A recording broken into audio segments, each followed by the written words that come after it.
Hey guys, welcome back to the BuzWeaver channel, and in our top stories today, of course, what a busy weekend we had, ladies and gentlemen.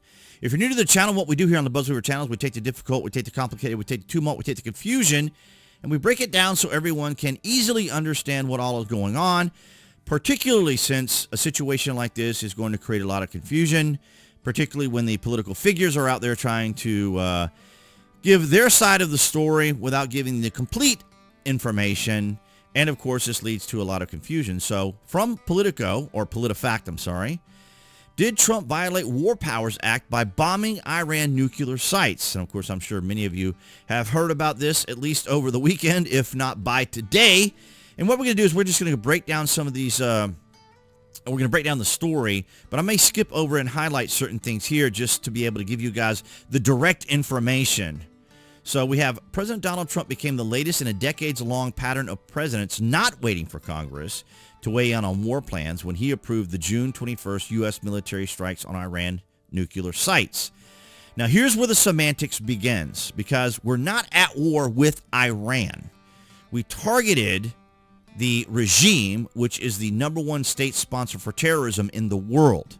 So we weren't targeting Iranian people, or I guess if you want to be technical, maybe some of the people that were in the facility may have been Iranian, but they were part of the regime that the Israelis have been attacking now for many days and have pretty much eliminated, decapitated, and removed many of them.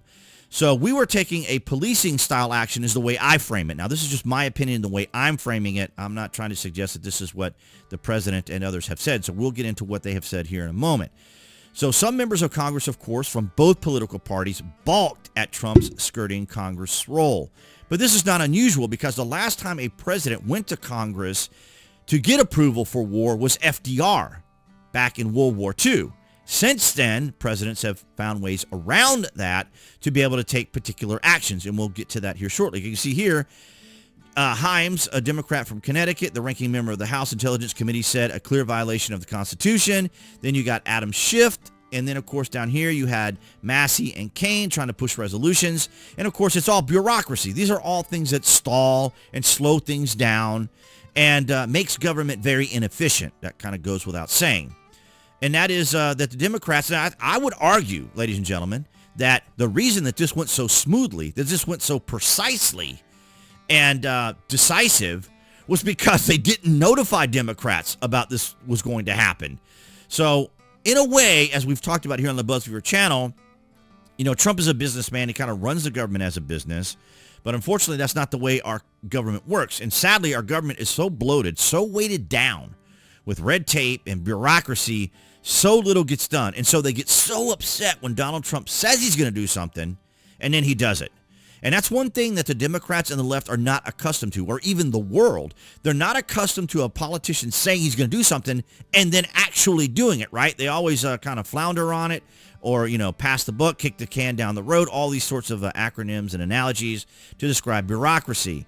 So the Trump administration disagreed in June 22's press conference. Defense Secretary Pete Hegseth said the Trump administration complied with the notification requirements of the War Powers Act, saying members of Congress were notified after the planes were safely out. So there's going to be discrepancies over the timing, of course, because they're going to say he should have warned us before he did it and not after the fact. So that could be a point of contention.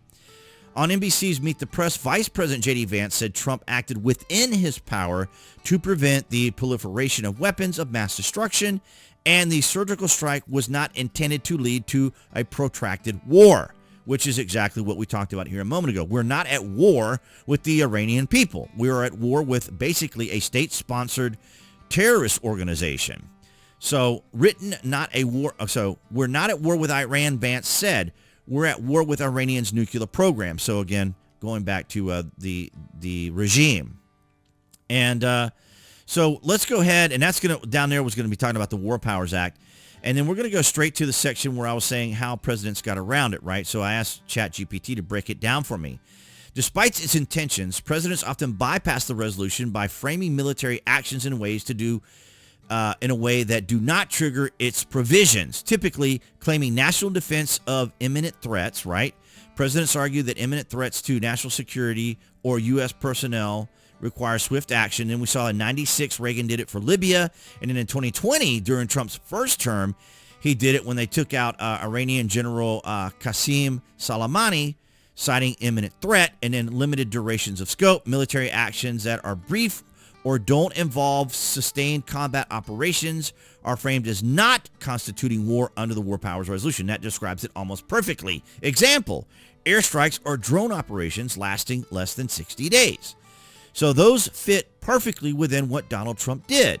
And so not labeling the action as hostilities, presidents may argue that certain military deployments or support roles, e.g. intelligence logistics, don't amount to actual combat or hostilities. So these don't really apply as much. And we have the area here using existing authorities, previous authorizations of U.S. military force, such as 9/11 and against Iraq. So these are just some other examples. But right here, I would say that it falls very clearly under the limited duration of scope, because we did the job and we got out and it's over. Now, of course, we're seeing across the board as of now, as of this recording, we're seeing, of course, from Mediaite, Iranians reportedly coordinate missile attacks on American base.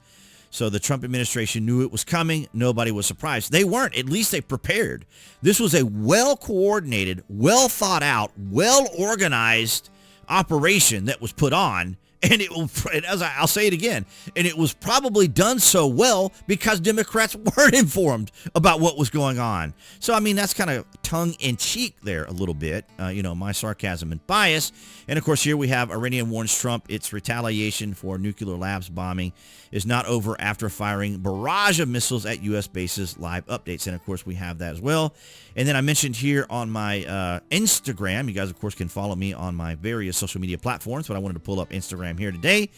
Around 20% of global oil trade passes through the Strait of Hormuz, with any closure likely to strike global prices, to spike global prices.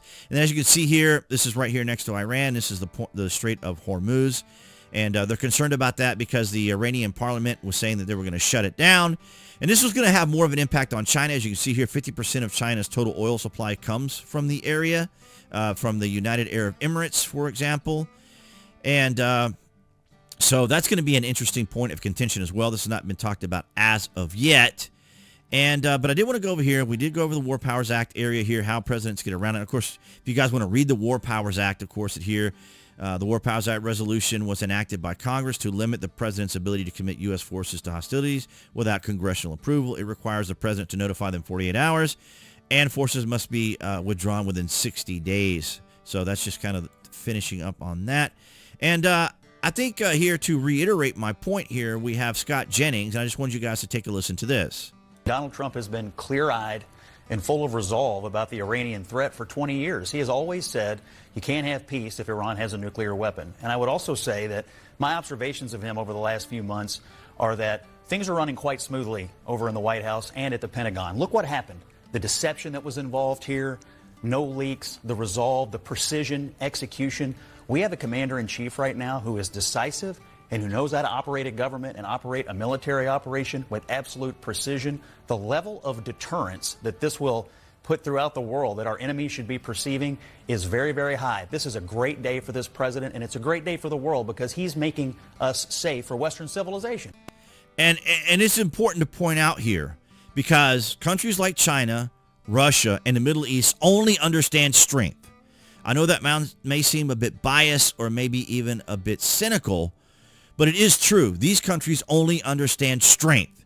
So all of these lovely, well-written policies and notions and suggestions and meetings that the EU like to do, and often what we do here in the West, these are things that are just fluff. They are of no particular interest whatsoever to many of these countries that we find ourselves at odds with, or even at odds with, or even enemies of our country. They're not interested in talking. They believe in action, and that's why they do what they do.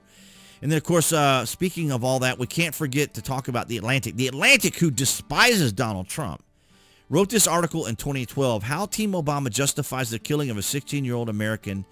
And we've talked about this. This is Awalaki, remember?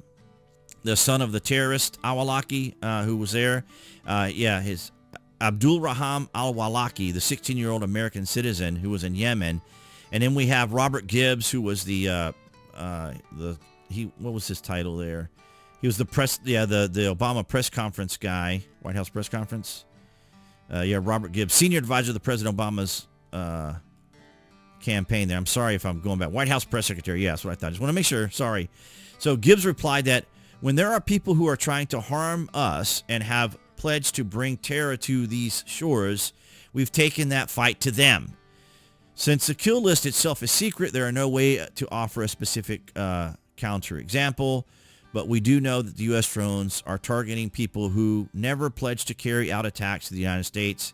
And then, of course, they go on to justify why Barack Obama did it. So, again, and then I have this outlined article here, or items that was posted by someone from X on ChatGPT. You can see here Barack Obama skirted around notifying Congress when he did the attack on Libya, the NATO air campaign, and then congressional approval, no. And the justification was the claim that it didn't rise to the level of hostilities under the War Powers Act, as we just read.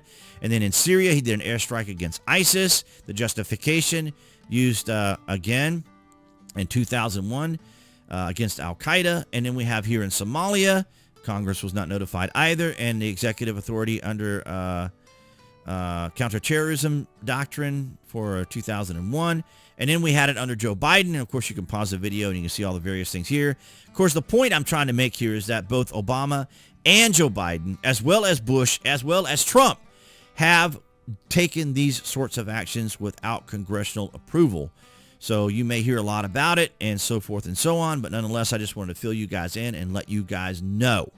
So I want to thank all you guys across New Tech, that's BitChute, Rumble, and Odyssey, for your guys' continued support. And, of course, everyone here on YouTube for your guys' continued support. I genuinely appreciate it. Below this video, you can find the various social media links that I belong to. Of course, my affiliate marketing links. So if you order frequently from Amazon or a Prime member, you guys can use my landing page link. It is safe and your privacy is protected. And speaking of privacy while you're online, my VPN Trust Zone is down there as well. No fuss, no bloat. Get straight to what you need to do. But, of course, appearing there now on the screen, that'd be the channel icon for all of you guys watching on YouTube. You guys can click on that to subscribe, as well as to select notifications. That way you know when there's content here on the channel. And I'll see all you guys in the next video.